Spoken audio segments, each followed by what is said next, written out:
ಸ್ನೇಹಿತರೆ ನೋಡಿ, ಈ ತಲೆ ಹಿಡುಕ ಸೋನು ನಿಗಮ್ಗೆ ಏನಾದರೂ ತಲೆಗಿಲೆ ಕೆಟ್ಟಿದೆಯಾ ಇಲ್ಲ ಅಂತಂದರೆ ಏನಾದರೂ ಬುರುಡೆಗೆ ಏನಾದರೂ ಬಿಸಿನೀರು ಕಾಯಿಸ್ಬೇಕಾ ನಮ್ಮ ಕನ್ನಡದವ್ರ ಕಡೆಯಿಂದ ಅಂತ ಗೊತ್ತಿಲ್ಲ. ನೋಡಿ, ಈಗ ಈತ ಏನು ಮಾತಾಡಿದ್ದ ಅಂತಂದರೆ ಕೊನೆ ಗಳಿಗೆಯಲ್ಲಿ ನೋಡಿ, ಈತ ನಮ್ಮ ಕನ್ನಡದಲ್ಲೇ ಬೆಳೆದಿದ್ದು ಲೆಕ್ಕ ಹೇಳ್ಬೇಕಂತಂದರೆ, ಒಬ್ಬ ಸಿಂಗರ್ ಆಗಬೇಕಂದ್ರೆ ಕಾರಣ ಇವನು ಅಂತಂದರೆ ನಮ್ಮ ಕನ್ನಡನೂ ಕೂಡ ಒಂದು ಇತಿಹಾಸ ಸೃಷ್ಟಿ ಮಾಡಿರೋ ಒಂದು ಕಾರಣ ನಮ್ಮ ಕನ್ನಡನೇ. ಲೆಕ್ಕ ಹೇಳ್ಬೇಕಂತಂದರೆ ನಮ್ಮ ಕನ್ನಡದಲ್ಲೂ ಕೂಡ ಹೆಚ್ಚು ಹೆಚ್ಚು ಅವಕಾಶಗಳು ಸಿಕ್ಕಿತ್ತು ಇವನಿಗೆ ಗಾಯಕ ಆಗೋದಕ್ಕೆ, ಒಂದೊಂದು ಸಾಂಗ್ಸ್ ಕೂಡ ಆಡೋದಕ್ಕೆ, ಒಂದೊಂದು ಹಾಡುಗಳನ್ನು ಹಂಸಲೇಖ ಅವರು ಕೂಡ ಸ್ಪಷ್ಟತೆಯನ್ನು ಕೊಟ್ಟಿದ್ದಾರೆ. ನಾವು ನಮ್ಮ ಕನ್ನಡಕ್ಕೆ ಇವ್ರನ್ನ ಕರ್ಕೊಂಡಿದ್ದಕ್ಕೂ ಏನಕ್ಕೆ ಅಂತಂದರೆ ನಮ್ಮ ಕನ್ನಡದಲ್ಲಿ ಇವರು ಬೆಳೀಲಿ, ಇವರು ಬೇರೆ ಬೇರೆ ಭಾಷೆಗಳಲ್ಲಿ ಬೆಳೆದಿರೋದು ಮಾತ್ರ ಅಲ್ಲ, ನಮ್ಮ ಕನ್ನಡದಲ್ಲೂ ಬೆಳೀಲಿ ಅಂತ. ನಮ್ಮ ಕನ್ನಡದಲ್ಲಿ ಏನು ಸಿಂಗರ್ಸ್ ಇಲ್ಲ ಅಂತಲ್ಲ, ನಮ್ಮ ಕನ್ನಡದಲ್ಲೂ ಕೂಡ ಸಿಂಗರ್ಸ್ ತುಂಬ ಜನ ಇದ್ದಾರೆ, ಕರ್ಕೊಳ್ಳೋದಂತಲ್ಲ. ಇವ್ರ ವಾಯ್ಸು ತುಂಬ ಚೆನ್ನಾಗಿದೆಯಲ್ಲ, ಚೆನ್ನಾಗಿರೋದ್ರಿಂದ ನಮ್ಮ ಕನ್ನಡದಲ್ಲೂ ಬೆಳೀಲಿ, ಬೇರೆ ಭಾಷೆಯಲ್ಲೂ ಬೆಳೀತಾ ಇದ್ದಾರೆ, ನಮ್ಮ ಕನ್ನಡದಲ್ಲೂ ಬೆಳೀಲಿ ಅಂತ ಕರ್ಕೊಂಡಿದ್ರು.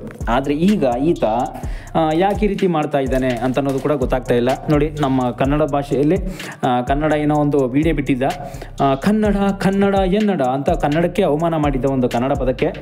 ಅದ್ರ ಒಂದು ಏನಾಗಿತ್ತು ಅಂತ ಹೇಳ್ತೀನಿ ನೋಡಿ ವಿವರವಾಗಿ. ನೋಡಿ, ಇತ್ತೀಚೆಗೆ ಕನ್ನಡಿಗರ ಭಾವನೆಗಳಿಗೆ ತುಂಬ ಈತ ನೋವು ಉಂಟು ಮಾಡಿದ್ದ.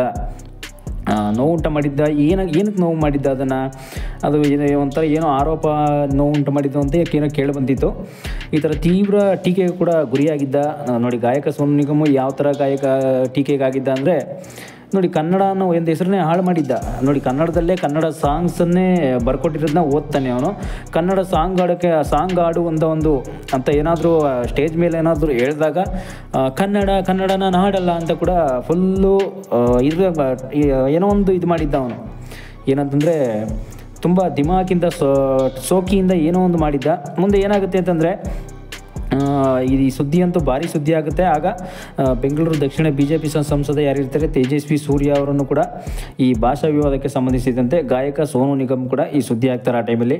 ಆ ಟೈಮಲ್ಲಿ ಆಗಿದ್ದೇನಂತಂದರೆ ನೋಡಿ, ಬೆಂಗಳೂರಿನ ಆನೇಕಲ್ ತಾಲೂಕಿನಲ್ಲಿ Chandapura State Bank of India manager ಗ್ರಾಹಕರೊಬ್ಬರಲ್ಲಿ ಕನ್ನಡವನ್ನು ಸಂವಹನ ಅಂದರೆ ಮಾತಾಡಲು ಕನ್ನಡ ಮಾತಾಡಿ ಅಂತಂದ್ಬಿಟ್ಟು ಕೂಡ ಕನ್ನಡ ಮಾತಾಡಿ ಅಂತಂದು ಕೂಡ ನಿರಾಕರಿಸ್ತಾರೆ ಅವ್ರು ಮಾತಾಡೋದಕ್ಕೆ. ಭಾರಿ ವಿವಾದಕ್ಕೆ ಗುರಿಯಾಗುತ್ತೆ. ಸದ್ಯಕ್ಕೆ ಈ ಸೋನು ನಿಗಮ್ ಕತೆ ಏನಾಗುತ್ತೆ ಅಂತಂದರೆ ಅಲ್ಲಿ ನೋಡಿ, ಅದು ತೇಜಸ್ವಿ ಸೂರ್ಯ ಮಾತಾಡಿದ್ದು ಅದು ಬೇರೆ ವಿಷಯ. ಬಟ್ ಈಗ ನಾನು ನಿಮಗೆ ಸೋನು ನಿಗಮ್ ಬಗ್ಗೆ ವಿಷಯ ತಿಳಿಸ್ಕೊಡಕ್ಕೆ ಬಂದಿದ್ದೀನಿ. ನೋಡಿ, ಇತ್ತೀಚೆಗೆ ಬೆಂಗಳೂರಿನ ಕಾರ್ಯಕ್ರಮವೊಂದರಲ್ಲಿ ಕನ್ನಡ ಹಾಡಲು ಹಿಂದೆ ಇಟ್ಟು ಹಾಕಿದ್ದ ಅಂತ ಸೋನು ನಿಗಮ್ ಹೇಳಲಾಗ್ತಿದೆ. ನೋಡಿ, ಕನ್ನಡ ಹಾಡುಗಳನ್ನು ಹಿಂದೆ ಎಲ್ಲ ತುಂಬ ಆಡಿದ್ದಾನೆ. ನಾವು ಅವಕಾಶ ಕೊಟ್ಟಿದ್ದಕ್ಕೆ ಮಾತ್ರ ಅವನು ಆಡಿರೋದು. ನಮ್ಮ SP ಬಾಲಸುಬ್ರಹ್ಮಣ್ಯ ಅವರ ಜೊತೆಗೆ ಇವನು ಒಬ್ಬ ಗಾಯಕನಾಗಿ ತುಂಬ ಸಾಂಗ್ಗಳನ್ನು ಆಡಿದ್ದಾನೆ. ನಮ್ಮಲ್ಲಿ ಕೂಡ ತುಂಬ ಪೇಮೆಂಟ್ ತೊಗೊಂಡು ಹೋಗಿದ್ದಾನೆ. ಈಗ ನಮ್ಮ ಕನ್ನಡವನ್ನೇ ತಿರಸ್ಕಾರ ಮಾಡ್ತಾ ಇದ್ದಾನೆ ಅಂದರೆ ಏನರ್ಥ ಇವನು? ನೋಡಿ, ತಿರಸ್ಕಾರ ಅಂತ ಬಂದಾಗ ಡಿಮ್ಯಾಂಡ್ ಮಾಡಿದವರನ್ನ ಪಹಲ್ಗಾಮ್ಗೆ ಉಗ್ರರಿಗೆ ಹೋಲಿಸಿ ಮಾತಾಡಿದ್ದನ್ನ ಬಾಲಿವುಡ್ ಗಾಯಕ ಸೋನು ನಿಗಮ್ ನೋಡಿ, ಬಾಲಿವುಡ್ ಅಂತಂದ ತಕ್ಷಣ ನಮ್ಮ ಸ್ಯಾಂಡಲ್ವುಡ್ನೇ ಬಿಟ್ಬಿಟ್ಟ ಇವನು, ಸ್ಯಾಂಡಲ್ವುಡ್ನೇ ಮರ್ತು ಬಿಟ್ಟ ಅಂತಂದರೆ ಇವನು ಎಷ್ಟು ನೀಚ ಇರ್ಬೋದು ಇವನು. ನೋಡಿ, ಇದ್ರ ವಿರುದ್ಧ ತುಂಬ ಪೊಲೀಸ್ ಸ್ಟೇಷನಲ್ಲಿ ಕೂಡ ವಿರುದ್ಧ ದಾಖಲಾಗಿತ್ತು ಈ ಕೇಸೆಲ್ಲ. ನೋಡಿ, ಕನ್ನಡ ಚಿತ್ರರಂಗ ಇವ್ರನ್ನ ಬ್ಯಾನ್ ಕೂಡ ಮಾಡಲಾಗಿತ್ತು ಆ ಟೈಮಲ್ಲೇ. ನಮ್ಮ ಕನ್ನಡ ಚಿತ್ರರಂಗಕ್ಕೆ ಇವನು ಬೇಡ, ನಮ್ಮ ಸ್ಯಾಂಡಲ್ವುಡ್ ಚಿತ್ರರಂಗಕ್ಕೆ ಇವನು ಸಾಂಗ್ ಆಡೋದು ಎಲ್ಲ ಏನು ಬೇಕಾಗಿಲ್ಲ, ನಮ್ಮಲ್ಲಿ ಇರುವಂಥವ್ರಿಗೆ ನಾವು ಸಾಂಗ್ ಆಡ್ಸ್ಕೊತೀವಿ, ಬೇಕಾಗಿಲ್ಲ ಇವನು ಅಂತ ಕೂಡ ಬ್ಯಾನ್ ಆಗಿದ್ದ ಈ ಟೈಮಲ್ಲಿ.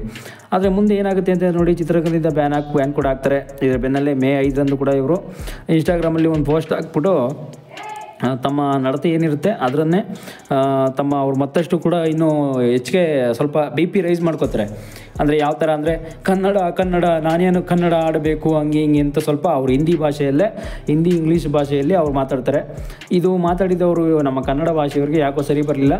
ನೋಡಿ, ಸೋನು ನಿಗಮ್ ಅವರ ಕನ್ನಡ ಆಡು ವಿವಾದವನ್ನು ಇನ್ನೂ ಏನೇನಾಗುತ್ತೆ ಅನ್ನೋದ್ರಲ್ಲಿ ಇನ್ನು ಮುಂದೆ ಇವರು ಕನ್ನಡ ಆಡಿ ಅಂತ ಒಂದು ಅಂದಿದ್ದಕ್ಕೆ ಅದನ್ನು ಆಡಲ್ಲ ಅಂತ ಕೂಡ ತಿರಸ್ಕಾರ ಮಾಡಿದ್ದಕ್ಕೆ ನೋಡಿ, ತುಂಬ ಅಂದರೆ ನೋಡಿ, ಬೆಳೀತಿದ್ದಂಗೆ ಏನು ಅಂತಂದ್ರೆ ಅಂದರೆ ದುಡ್ಡು ಜಾಸ್ತಿ ಆಗ್ತಿದ್ದಂಗೆ ಒಬ್ಬ ಮನುಷ್ಯನಿಗೆ ಒಂದು ಸೊಕ್ಕು ಬಂದುಬಿಡುತ್ತೆ, ಅದೇನೇ ಆಗಲಿ.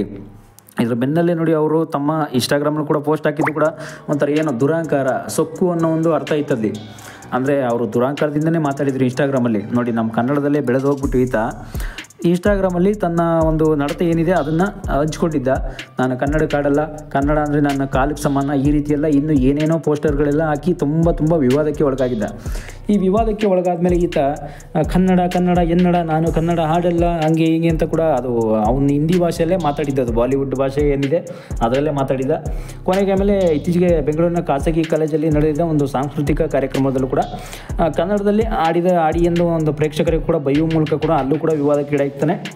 ನೋಡಿ ಕನ್ನಡದಲ್ಲೂ ಕೂಡ ಆಡಿ ಅಂತ ಅಲ್ಲಿ ಕೇಳಿದಾಗ ಪ್ರೇಕ್ಷಕರು ಕೂಡ ತುಂಬ ಬೈತಾರೆ ಅವನ್ನ. ಹಿಂದಿ ಗಾಯಕ ಇವನು ಸೋನು ನಿಗಮ್ ಅಂತ ಕೂಡ ಅವರನ್ನು ತುಂಬ ಕನ್ನಡ ಚಿತ್ರರಂಗದಿಂದ ತುಂಬ ಬ್ಯಾನ್ ಮಾಡಲಾಗಿದೆ ಅಂತ ಕೂಡ ಹೇಳಲಾಗುತ್ತೆ. ಆದರೆ ಇವನು ಕನ್ನಡ ಚಿತ್ರರಂಗದಲ್ಲೇ ಬೆಳೆದಿದ್ದು ಅನ್ನೋದು ನಿಮ್ಗೆ ಗೊತ್ತಾ ನೋಡಿ ಸ್ನೇಹಿತರೆ. ಕನ್ನಡ ಚಿತ್ರರಂಗದಲ್ಲಿ ನಾವು ಎಷ್ಟಕ್ಕೂ ಅವಕಾಶ ಕೊಡ್ತೀವಿ ಅಂದರೆ ಇವನಿಗೆ ನೋಡಿ, ನಮ್ಮಲ್ಲೇ ಕನ್ನಡ ಗಾಯಕರು ತುಂಬ ಇದ್ದಾರೆ. ಆದರೂ ಕೂಡ ಇವನು ಹಿಂದಿಯಿಂದ ಕರೆಸಿ ನಮ್ಮಲ್ಲೇ ತುಂಬ ಎಷ್ಟು ಚಾನ್ಸನ್ನು ಕೊಟ್ಟ ಇವನಿಗೆ ಅಂತಂದರೆ ತುಂಬ ನಮ್ಮ Darshan sir, golden star Ganesh ಅವರು ಎಲ್ಲರೂ ಕೂಡ ಆ ಟೈಮಲ್ಲೇ ಲೆಕ್ಕ ಹೇಳ್ಬೇಕಂದ್ರೆ ರಾಜೇಶ್ ಕೃಷ್ಣನ್ ಸರ್ ಜೊತೆಗೆ ಇವರೊಬ್ಬರು ಗಾಯಕರು ಅಷ್ಟೇ ನೋಡಿ. ಎಸ್ ಪಿ ಬಾಲಸುಬ್ರಹ್ಮಣ್ಯಂ ಸರ್ ಹೋದ್ಮೇಲೆ ಇವರೊಬ್ಬರು ಇರಲಿ ಅಂತಂದ್ಬಿಟ್ಟು ನಮ್ಮ ಕನ್ನಡ ಇಂಡಸ್ಟ್ರಿಗೆ ಕರೆಸಿರೋದು. ಆದರೆ ಈತ ಮಾಡಿರೋದಾದರೂ ಏನು, ಇದ್ರ ಬೆನ್ನಲ್ಲೇ ತಮ್ಮ ಇನ್ಸ್ಟಾಗ್ರಾಮ್ ಅಕೌಂಟ್ನಲ್ಲಿ ಕನ್ನಡ ಆಡಲ್ಲ ನಾನು ಅಂತಂದ್ಬಿಟ್ಟು ಕೂಡ ಮನೆಗೆ ಹೋದ್ಮೇಲೆ ನೋಡಿ, ಇಲ್ಲಿ ಸ್ಟೇಜ್ ಮೇಲೆಲ್ಲ ಅವ್ನು ಬಾಲ ಬಿಚ್ಚಿಲ್ಲ. ಮನೆಗೆ ಹೋದ್ಮೇಲೆ ಎಲ್ಲಿ ಯಾಕೆ ಅಂದರೆ ಕನ್ನಡಿಗರು ಬಂದು ಬುರುಡೆಗೆ ಬಿಸಿನೀರು ಕಾಯ್ತಾರೆ ಅಂತ ಗೊತ್ತ ಅವನಿಗೆ. ಕನ್ನಡಿಗರು ಅವ್ನಿಗೆ ಯಾವತ್ತಿದ್ರು ಗೊತ್ತಾಯ್ತು ಬುರುಡೆಗೆ ಬಿಸಿನೀರು ಕಾಯ್ತಾರೆ ಅಂತ. ನೋಡಿ ಇದು ಯಾಕೆ ಅಂತಂದರೆ ದುಡ್ಡಿನ ದಿಮಾಕು ಇದು. ಒಬ್ಬ ಮನುಷ್ಯನಿಗೆ ದುಡ್ಡು ಆಗಲಿ ಒಬ್ಬ ಒಂದು ಲೆವೆಲ್ ಚೇಂಜ್ ಆಗುತ್ತೆ ಅಂದರೆ ಅವನು ಎಲ್ಲೆಲ್ಲೋ ಹೋಗ್ಬಿಡ್ತಾನೆ. ಅವನ ಮಾತಾಗಲಿ ಅವನ ನಡತೆ ಆಗಲಿ ಅವನು ನಿಜವಾಗ್ಲೂ ಎಲ್ಲಿ ಹೋಗ್ತಾನೆ ಅಂತಂದರೆ ಅದರರ್ಥ ಏನು ಊಹೆನೂ ಮಾಡೋಕ್ಕಾಗಲ್ಲ. ಇವನು ಹಿಂಗೆ ಈ ಥರನ, ಇವನು ಹಿಂದೆ ಹೇಗಿದ್ದ, ಹಿಂದೆ ಏನು ನಡೆದು ಬಂದ ಆ ದಾರಿನೇ ಮರ್ತು ಬಿಡ್ತಾರೆ. ಆ ರೀತಿ ಇವನು ಆ ಲೆವೆಲ್ಗೆ ಹೊಟ್ಟೋಗ್ತಾನೆ. ಇವನೇ ಅಂತಲ್ಲ, ಎಲ್ಲರೂ ಅಷ್ಟೇ. ಮನುಷ್ಯ ಅಂತ ಬಂದಾಗ ಇವನು ಅಷ್ಟೇ. ಈಗ ನೋಡಿ ಇವನು ಯಾವ ಸ್ಟೇಜಲ್ಲಿ ಇದ್ದಾನೆ ಆ ಟೈಮಲ್ಲಿ ಅಂದರೆ ಏನೋ ಒಂಥರ ಯಾವುದೋ ಒಂದು ವಿಷಯಕ್ಕೆ. ಈಗ ನೋಡಿ ನಮ್ಮ ಕನ್ನಡದ ಮೇಲೆ ತುಂಬ ಅಷ್ಟೊಂದು ವಿರೋಧಿನ ಇವನು. ನೋಡಿ ನಮ್ಮ ಕನ್ನಡದಲ್ಲೇ ಎಷ್ಟೆಷ್ಟು ಚಾನ್ಸ್ಗಳನ್ನು ಕೊಟ್ಟಿದ್ದೀವಿ, ಎಷ್ಟೆಷ್ಟು ಒಂದು ಭಾಷೆ ಅಂತ ಬಂದಾಗ ನಮ್ಮ ಕನ್ನಡ ಭಾಷೆ ಎಷ್ಟೆಷ್ಟು ಹಾಡುಗಳಿಗೆ ಇಂಥ ಹಾಡಿಗೆ ಇಷ್ಟು ಪೇಮೆಂಟ್ ಕೊಡಬೇಕು ಅಂತಂದ್ಬಿಟ್ಟು ಕೂಡ ಇಸ್ಕೊಂಡು ಹೋಗಿದ್ದಾನೆ ಅವನು. ಪೇಮೆಂಟ್ ಅಂತ ಬಂದಾಗ ಒಂದು ಸಣ್ಣ ಪುಟ್ಟ ಪೇಮೆಂಟ್ ಇರಲ್ಲ ಅವ್ರಿಗೆ, ಲಕ್ಷ ಕೋಟಿ ಹತ್ರ ಪೇಮೆಂಟ್ ಇದ್ದೇ ಇರುತ್ತೆ ಒಬ್ಬ ಸಿಂಗರ್ ಅಂತ ಬಂದಾಗ. ನೋಡಿ ಆ ಥರ ನಮ್ಮಲ್ಲೇ ಅನ್ನ ತಿಂದು ನಮಗೆ ಕೂಡ ಒಂದು ಕನ್ನಡ ಸಾಂಗ್ ಆಡುವಂಥ ಸ್ಟೇಜ್ ಮೇಲೆ ಹೇಳಿದ್ರೆ ನಮಗೆ ಕೂಡ ದ್ರೋಹ ಮಾಡ್ತಾನೆ ಅಂತಂದರೆ ನೋಡಿ ಇನ್ನು ಯಾವ ಮಟ್ಟಕ್ಕೆ ಇವನು ಹೋಗಿರಬೇಕು. ನೋಡಿ ನಮ್ಮಲ್ಲೇ ಅನ್ನ ತಿಂದಿದ್ದಾನೆ ಅಂತ ಅನ್ನೋದಕ್ಕಿಂತ ಅವ್ನು ಮಾಡಿರೋ ಕೆಲಸ ಅಂತಲೂ ಕೂಡ ನೀವು ಹೇಳ್ಬೋದು, ಇಲ್ಲ ಅಂತಲ್ಲ. ಆದರೆ ನಮ್ಮ ಕನ್ನಡಕ್ಕೆ ಇವನು ದೊಡ್ಡ ತಪ್ಪನ್ನು ಮಾಡಿಬಿಟ್ಟು ಹೊಂಟೋಗಿದ್ದಾನೆ. ಆದ್ದರಿಂದ ಇದು ಕನ್ನಡ ಚಿತ್ರರಂಗದಿಂದ ಬ್ಯಾನ್ ಮಾಡಲಾಗಿದೆ ಅಂತ ಕೂಡ ಹೇಳಲಾಗ್ತಿದೆ. ನೋಡಿ ಇದ್ರ ಬೆನ್ನಲ್ಲೇ ತಮ್ಮ ಇನ್ಸ್ಟಾಗ್ರಾಮಲ್ಲಿ ಹಾಕಿರೋದ್ರಿಂದ ನಾನು ಕನ್ನಡಿಗರನ್ನು ಪ್ರೀತಿಸ್ತೇನೆ. ಆದರೆ ಅಂದಿನ ಸಮಾರಂಭದಲ್ಲಿ ನಾನು ಜಬರ್ದಸ್ತಿ ಕೂಡ ಮಾಡಿದ್ದಕ್ಕೆ ನಾನು ಹೊರಟಾಗಿ ಉತ್ತರಿಸಬೇಕಾಯಿತು ಅಂತ ಕೂಡ ಇನ್ನೊಂದು ಆಮೇಲೆ ಹೇಳ್ಕೊಂಡಿದ್ದೆ ಅಷ್ಟೇ. ಅದು ಬಿಟ್ಟರೆ ಬೆಂಗಳೂರಿನ ಆವಲಹಳ್ಳಿ ಬಳಿ ಅಲ್ಲಿ ಕೂಡ ಆವಲಹಳ್ಳಿ ಪೊಲೀಸ್ ಸ್ಟೇಷನ್ ಠಾಣೆಯಲ್ಲಿ ಕೂಡ ಕೇಸ್ ಆಗಿತ್ತು ಇವನ ಮೇಲೆ. ಅಲ್ಲಿ ಕರವೇ ಅಧ್ಯಕ್ಷರು ಏನಿರ್ತಾರೆ, ಕರ್ನಾಟಕ ರಾಜ್ಯ ರಕ್ಷಣಾ ವೇದಿಕೆ ಅಂತ ಇದೆಯಲ್ಲ, ಅವರು ದೂರು ದಾಖಲನ್ನ ಮಾಡಿದರೆ FIR ಕೂಡ ಹಾಕಿದರು ನಾರಾಯಣಗೌಡರು. ಆಮೇಲೆ ಇದೆಲ್ಲ ಮುಗಿದ್ಮೇಲೆ ನಾನು ತಪ್ಪಾಯಿತು ಅಂತ ಸಾರಿ ಕೇಳ್ತೀನಿ ಅಂತ ಕೂಡ ಸಾರಿ ಕೇಳಿದ್ದ. ಆದರೂ ಕೂಡ ಇಷ್ಟು ಸಾರಿ ಕೇಳೋವಂಥ ಪರಿಸ್ಥಿತಿ ಇವನಿಗೆ ಏನು ಬಂದಿತ್ತು ನೋಡಿ ಸ್ನೇಹಿತರೆ. ಸಾರಿ ಕೇಳುವಂಥ ಪರಿಸ್ಥಿತಿ ಬರೋದಕ್ಕೆ ಕಾರಣ ಯಾರು?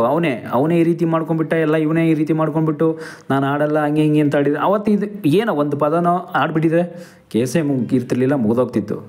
ನೋಡಿ ಮುಂದೆ ಏನು ಮಾಡೋಣ ನೋಡಿ ಇವನಿಗೆ.